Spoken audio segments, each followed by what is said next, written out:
நேபாளத்தில் கடந்த செப்டம்பர் மாதம் ஊழலுக்கு எதிராக இளைஞர்கள் நடத்திய போராட்டத்தை தொடர்ந்து அப்போதைய பிரதமர் KP சர்மா ஒளியின் ஆட்சி கவிழ்ந்த நிலையில் வரும் மார்ச் 5ஆம் தேதி அந்நாட்டின் புதிய பொதுத் தேர்தல் நடைபெறவுள்ளது.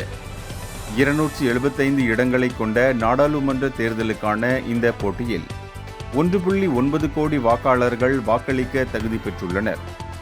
இதில் கடந்த ஆண்டு போராட்டங்களுக்கு பிறகு புதிதாக இணைந்த சுமார் 10 லட்சம் இளம் வாக்காளர்களின் வாக்குகள் வெற்றியை தீர்மானிப்பதில் முக்கிய பங்கு வகிக்கும் என எதிர்பார்க்கப்படுகிறது.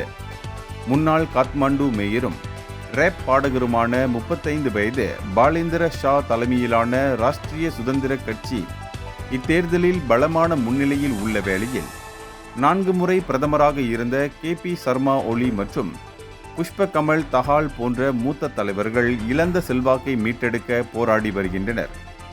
வறுமை ஒழிப்பு, வேலைவாய்ப்பு, இந்தியா சீனா உடனான வெளியுறவு உறவுகள் இத்தேர்தலின் முக்கிய கரும்பொருளாக மாறியுள்ளது.